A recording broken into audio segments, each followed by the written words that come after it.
দেখো আমি রেডি হয়ে গেছি।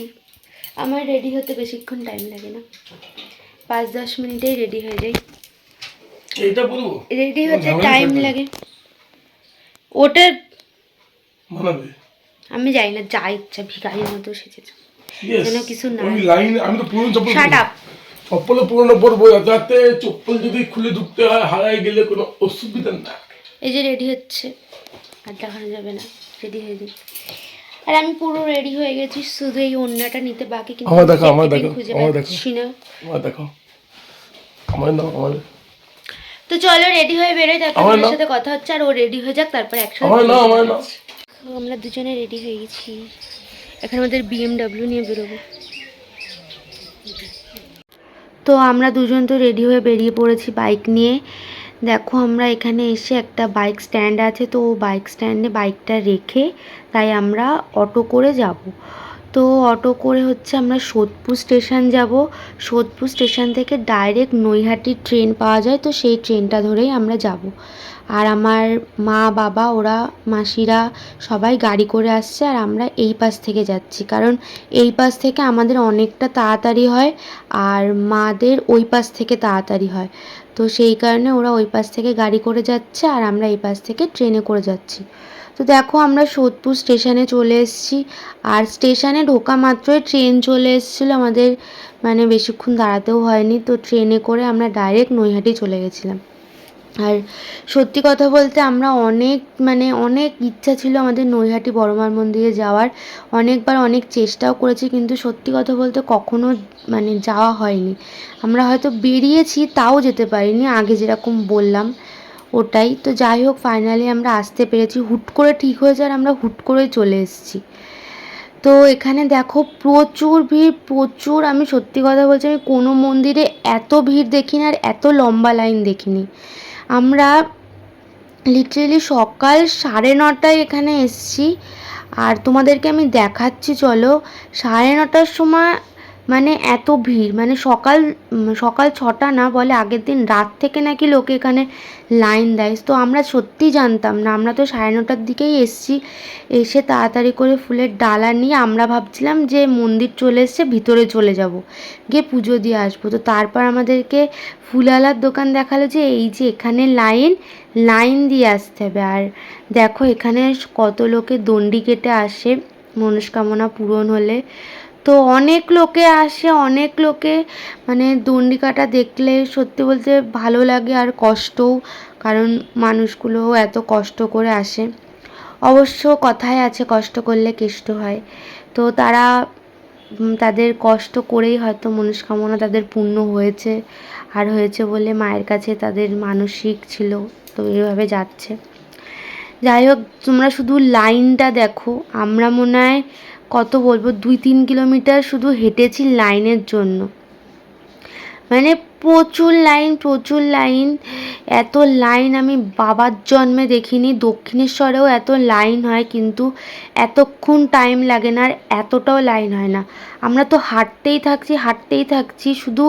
ও তো রেগে একদম বোম হয়ে আছে, বলছে আমি আর যাবো না, আমি পুজো দেবো না, আমার পুজো দেওয়ার দরকার নেই। আর এখানে যত লাইন তোমরা দেখছো তার দ্বিগুণ। আমরা অনেকক্ষণ পর মেন রোডে, হয়তো কোনো বাড়ির 1-2 করে এখানে এসে দাঁড়িয়ে আছে, আর বাকিরা সবাই বসে আছে। তো তাদের লাইন আসলে বাড়ির লোকজন আসছে, তো আরও আমরা 7-8 জন পিছিয়ে যাচ্ছি। তো এরকম করেই এখানে লাইন।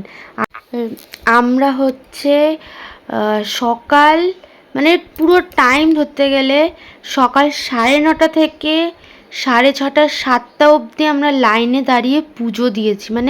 সারাটা দিন আমরা আজকে লাইনে জাস্ট দাঁড়িয়েছিলাম, একটুও বসার জায়গা পাইনি, সত্যি বলছি। কিন্তু পুজো দেওয়ার পর মন শান্তি হয়েছে। এখন টাইম কত? টাইম এখন 2 বেজে গেছে, 2:30 মনে হয়। আমরা 5 ঘন্টা ধরে এখনো লাইনে দাঁড়িয়েছি, এখনো মন্দিরের মও দেখতে পাচ্ছি। এখনো 3 ঘন্টা বাকি। সত্যি এখনো 3 ঘন্টা বাকি। কি রামলালা? ও আচ্ছা, ছবি।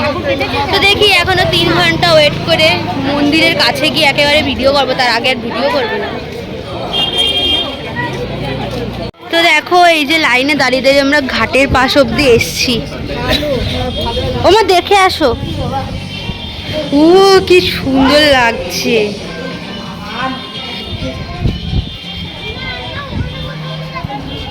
মনে হচ্ছে গিয়ে স্নান করি।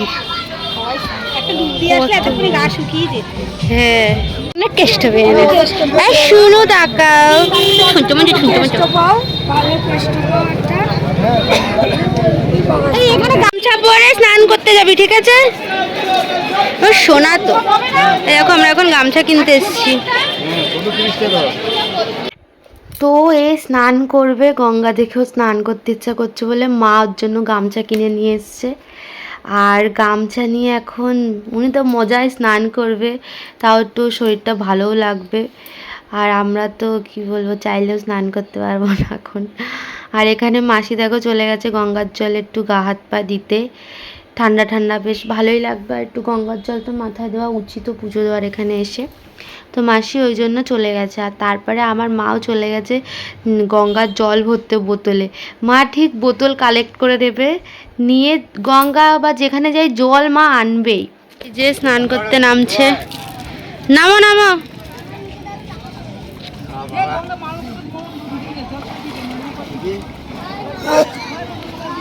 চশমা তো খোলো।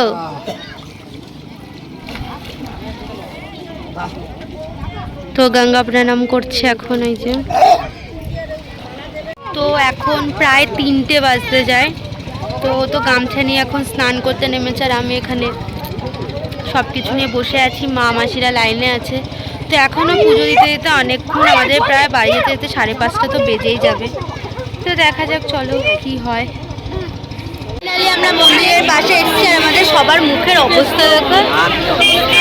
এই যে পুরো আমাদের টিম। চলো চলো চলো চলো।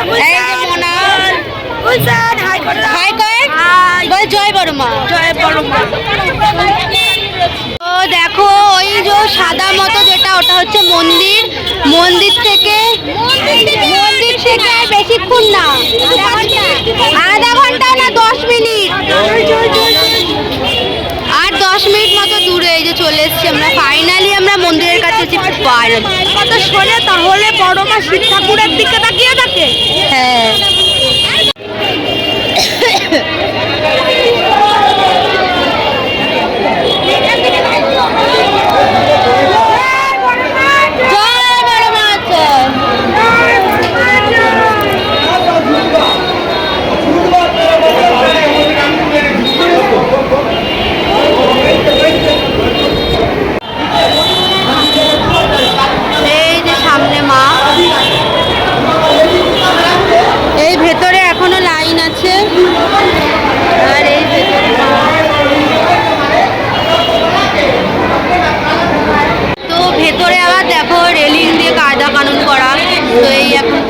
যেতে হবে ঠাকুরের কাছে।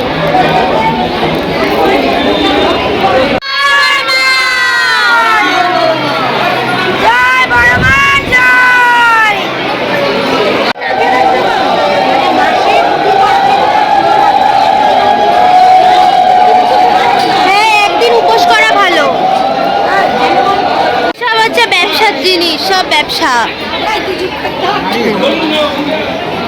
চলে এসছি ফাইনালি মন্দিরে ঢুকছি। মাই গড সারাদিনের কষ্ট।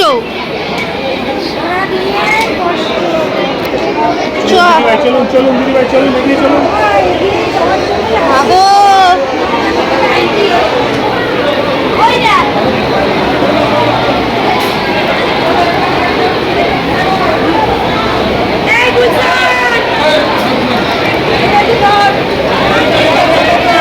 কোথায় এগোবো?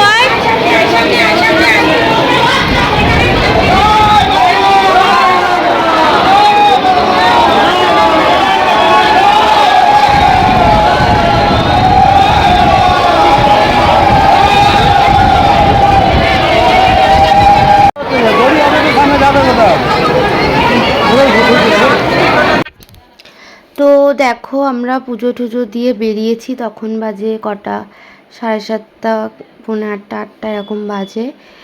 তো বেরিয়ে আমরা একটু ফুচকা খেয়ে নিয়েছি, কারণ মনা খুব ফুচকা খাওয়ার জন্য বায়না করছিল, আর আমাদেরও একটু ইচ্ছা হচ্ছিল। তো একটু ফুচকা টুচকা খেয়ে তারপর আমরা এখান থেকে বেরিয়ে পড়েছিলাম।